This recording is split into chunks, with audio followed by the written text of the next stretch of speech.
Hey there, it's me, Jubcylove. Welcome to the video. Today, I will be talking about one of the latest Mac Maker collaborations, which is none other than Barbie.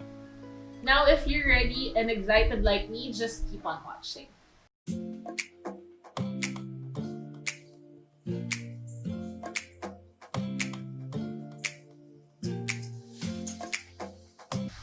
When I learned about this product from MAC Cosmetics PH Instagram page, I was very excited kasi growing up, I was a big fan of Barbie.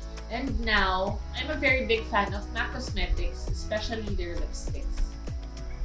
This product launched here in the Philippines during the ECQ or the Enhanced Community Quarantine here in Manila, which was around April. Well, April 20 to be exact. And since I was afraid of not getting this product because it's a limited edition and because of the hype, I ordered the day after the launching, which was April 21. And during that time, the malls were closed, so there was no other way of getting this product aside from online shopping. And here goes Lazada. I ordered from the MAC flagship store in Las Mall for 1,100. I actually bought 2 bullets, one for my personal use and one for my clients. And it took 2 weeks to arrive in our house. So dumating siya in a box, and for checking purposes, I already opened the box. And inside the box is another box. Ayan, nakatambak lang to sa bahay for May, June. Almost 2 months. Ngayon ko lang bubuksan because I intended to do an unboxing video and a first impression video.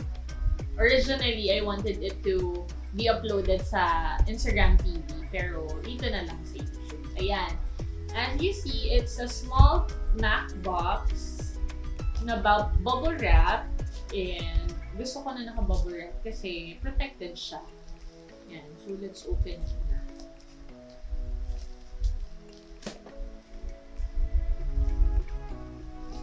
Uy, mahirap. Baby, favor. Pabot ng gunting. Nasisira. Mapipipi yung box pag hindi ko binigay.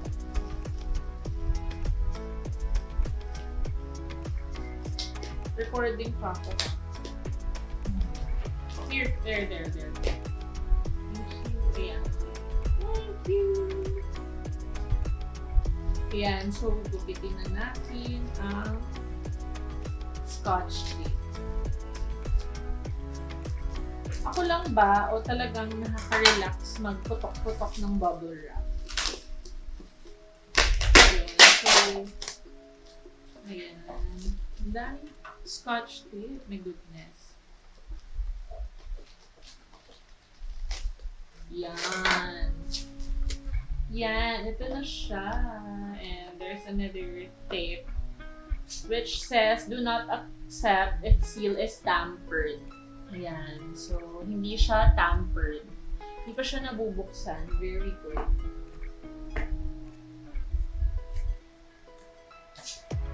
Oh. Ang galing kasi pag pinil mo yung tape, nakalagay void. Ibig sabihin na buksan na. Amazing! Amazing! Ayan. When you open the box, you will see this inside. Parang nakabalot pa yung product sa black na Japanese paper. Tingnan na natin. Are you excited? Excited na. Shanan! Bakit isa lang? Kasi nag-arrive na yung isa. Dumating sila ng hiwalay. Pero hindi ko pa rin nabubuksan yun. Kasi nga mag-video ako ng unboxing and first impression. So as you see, this one's inside. Nakita ko to online. Sobrang aliw talaga nung packaging. Sobrang ganda. Babaeng babae. Sabi ko na Barbie. Ayan. You see it's magenta or hot pink and gold. Ayan. Nakalagay Barbie Mac Maker / Barbie. Diba? Let's see. It's 3 grams or 0.10 ounces. Yun lang, yung mga nakalagay. Then, sa other side, ingredients na mahirap basahin, so hindi ko nababasahin. Yan, let's read the MAC website kung anong sabi nila about this lipstick. So yan, here is what MAC Cosmetics website say about this lipstick. At Barbie Style meets MAC, introducing Barbie's next venture, an exclusive MAC collaboration. As the newest MAC maker, Barbie, the original doll, global icon, and influencer with at Barbie Style, designs her own lipstick. A pink shade that looks iconic on everyone. The Barbie cool tone bubblegum pink shade with a matte finish embraces endless possibilities, working wherever your day or career path takes you. It's all in the details with special packaging in Barbie's iconic power pink with gold, ready for anything. Oh. Ano daw? Ano yun? Power pink. Hindi to hot pink. It's power pink. Yan, di ba? And as you see, hindi siya embossed, pero metallic. You see the light reflecting. I checked Lazada, hindi na siya available. Pero maraming resellers that are selling this. But please be careful of buying online. And make sure humingi kayo ng details and proof na what they are selling are authentic. Especially lipstick at saka makeups. Kasi delikado kapag gagamit tayo ng fake. Hindi natin alam yung ingredients. Ayan. Pag open mo ng box, nakalagay, back to MAC. So, I haven't tried this. Yung magbabalik ka ng bullet sa MAC. Then, ang sabi sa akin is, papalitan nila yung empty bullets mo ng 1 lipstick. Full-size lipstick. 5 yata. Anyway, I'll do a research on that. Balitaan ko kayo. Ayan, pag open mo, ayan, you'll see the bullet. It's fancy. Oh, fancy. Pwedeng gawing pendant. Ginto. Ayan, you see MAC. Ayan. Kasulat doon MAC. It's gold. Then, sa ilalim, nakalagay at Barbie Style, which is Barbie's Instagram username. At Barbie Style. You check. Yun. At Barbie Style matte lipstick made in Canada. B79. Ayan. Pagbukas, alam mo, aliw na aliw talaga kasi ang ganda-ganda ng packaging. Pagbukas, meron na naman nakalagay, MAC Maker. O, diba? Napaka-iconic kaya ng Barbie. And it's really, I'm really happy na nakakuha ako ng MAC Maker collaboration na lipstick na iconic. Sobrang iconic. Diba? When you open it, it's this one. Yan. Naka-fully, retract. Retract. Naka-fully retract. And ito siya. Yan. Pink. Girl! Pink na pink. Ayan. And as you see, the appearance of the lipstick in the tube is parang slightly glossy. Siguro kasi yung hindi siya katulad ng powder kiss na powder yung consistency. Ito matte. So, ganun talaga siya. Parehas lang ng itsura ng ibang lipstick ng MAC. So, sa smell, well, amoy lipstick. Hindi naman mabaho, pero amoy lipstick siya. Wala siyang masyadong amoy. Ganito yung amoy ng lahat. Well, yung mga ginagamit ko na MAC lipstick. Ganito pare-parehas sila. And are you ready to swatch? Sa hands muna. Alam mo, hindi ako nagsaswatch kasi nanghihinayang ako. But for first impression purposes, isang glide. Anahin natin ng dalawa. Second, uy, ang ganda. Friend, ang ganda, Pink siya talaga. And it's really pigmented. Isa pa nga, wala, hindi siya kumakapal. Ganyan na siya. Sobrang ganda ng shade.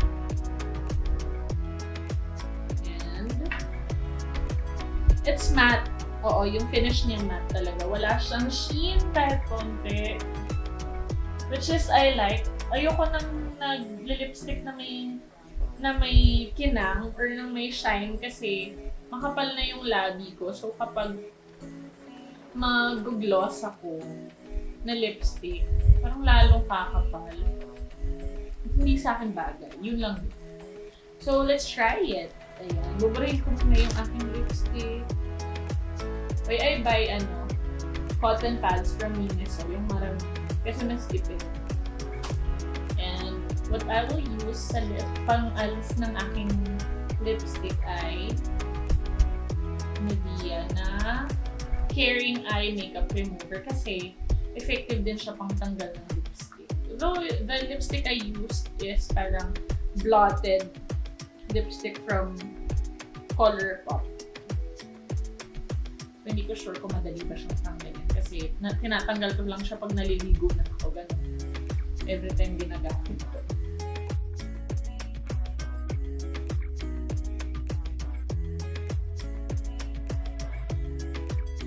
Yan. Actually, hindi ako gaanong nag-paint na lipstick kasi feeling ko hindi bagay sa akin. The normal shades I use are parang nude, nasa peachy nude, gano'n. So, yung nag-iisang pink, or well, hindi, dalawa pala. Dalawang pink na shades ng lipstick ko from MAC are Please Me, at saka meron pang isa from their lip tensity line. Mamaya, isipin. Ayan, so I'll try it na for the first time. Well, parang feeling ko ito yung lipstick or yung shade ng lipstick na yung undertone niya is hindi nakakaputi ng lipstick. Kasi normally, the lipsticks na nakakaputi ng ngipin is like Ruby Woo, which yung undertone niya is parang blue. Ito, yung undertone niya is more on the warm or neutral tone. Diba? Kapag cool tone yung lipstick, yun yung nakakaputi ng ngipin. Ito parang hindi. Anyway.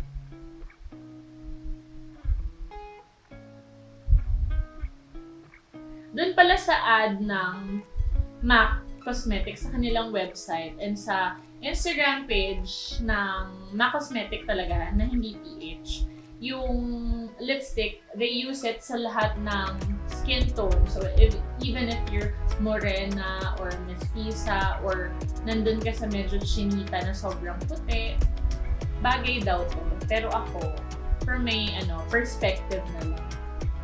I don't know.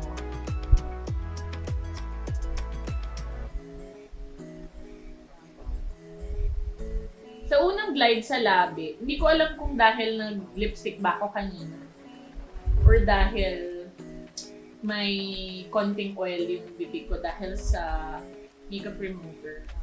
Sa unang glide, hindi siya masyado pang kumakapit. Saka light talaga yung niya. Yung kulay niya pala. Sa kamay hindi Intense yung kulay niya. Uy, ang ganda ba?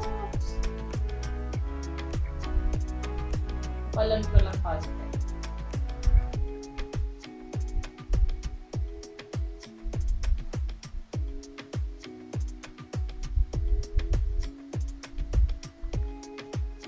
Ayan, friend. Ang ganda. So, this is what the MAC Maker Barbie limited edition lipstick looks in my lips. Hindi siya sobrang light. Hindi din siya dark. Well, halata naman. Andun siya sa pink na hindi striking. Pero this is a lipstick that you can wear every day. Pwede din siya sa date night, like with a heavy eyeshadow. Bagay siya sa brown eyeshadow. Feeling ko bagay din siya sa smoky eyes. yan, try natin minsan. Pero, my final thoughts, sulit yung pag-order ko talaga. Maganda. Saka, syempre, Barbie to, no? I mean, limited edition pa, so masaya na ilagay siya sa collection ko of lipsticks. Saka, ang pretty ng bullet. It's good. Pwede gawing pen. Ayan. Anyway, yeah. Maganda. Kung meron kayo makikitang online reseller, go, buy it. Kasi maganda siya. So that's it for this video. If you have any comments or you want to share your experiences regarding this MAC Maker Barbie lipstick, let me know on the comment section down below. Or if you have any suggestions on what videos I should do next. Don't forget to show some love by liking this video and subscribing to my channel. And also hit the bell so that you will be notified whenever I have a new upload. Thank you guys for watching. I'll see you on the next one. Bye! Bye! Sabi ko na Barbie! Sabi ko na Barbie!